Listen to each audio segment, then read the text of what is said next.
फरीदाबाद के sector 16 market में नगर निगम द्वारा बनाए गए वेंडिंग जोन को लेकर केंद्रीय राज्य मंत्री कृष्णपाल गुर्जर व विधायक नरेंद्र गुप्ता आपस में उलझ गए। मुख्यमंत्री के आदेश पर वेंडिंग जोन को शिफ्ट करने के बाबत तथा मार्केट के दुकानदारों को आ रही समस्याओं को लेकर जब विधायक नरेंद्र गुप्ता ने केंद्रीय मंत्री के समक्ष दुकानदारों का पक्ष रखा तो मंत्री जी ने विधायक की बात काट दी और सरकार की गरीबों को बिना वैकल्पिक व्यवस्था के ना उजाड़े जाने की नीयत स्पष्ट की।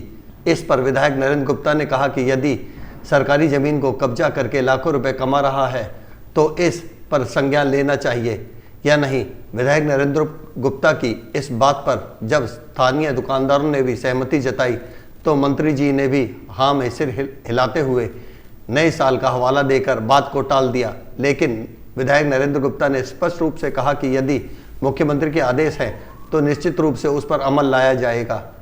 जो अधिकारी मुख्यमंत्री के आदेश की अवहेलना करेंगे वे अपना बोरिया बिस्तर बांधकर जाने के लिए तैयार रहें।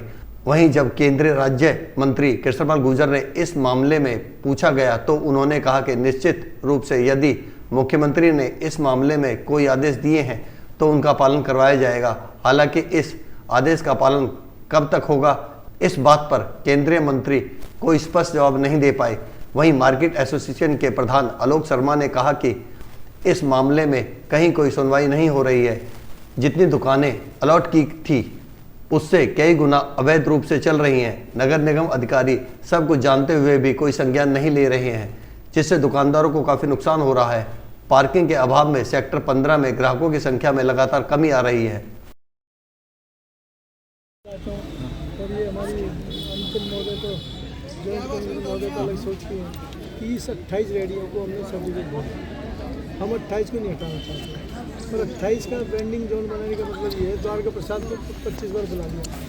ये आप मैं जब कुछ कहता हूँ तो आपका नाम ले लेते हैं, बिठाने का काम करते हैं। सुन लो मेरी पूरी बात। मैं वो भी क्लियर कर दूँ।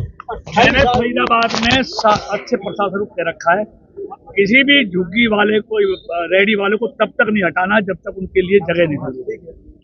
मैं इस बात का हूँ, गरीब आदमी सुबह शाम तक कमाता है भाई आप मेरी बात और अपना परिवार चलाता है, उसे हमारे सड़क पे भेज दें। इसलिए मैं आइडेंटिफाई करो ना, हटा दो फिर उसके बाद। सुन तो लो मेरी बात को सुनो। कोई गरीब आदमी पैसा कमाए समझ में आता है, कोई करोड़पति आदमी सरकारी जमीन पे पैसे कमाए तो उसे हटाओ, उसे हटाओ। यही तो आप चाहते हैं। आप जाके अभी चलते हैं, एक बूथ है, उस बूथ वाले ने 10 लाख रुपए महीने की कमाई कर रहा है, सरकारी जमीन से कमाई कर रहा है। बिल्कुल कर रहा है। उसको हम करने दे रहे हैं या अधिकारी करने दे रहे हैं? कभी इनको आने का मतलब चलो आज नया साल है, इस पे चर्चा जाने का किसी के बारे में कुछ नहीं बोलना। आज नया साल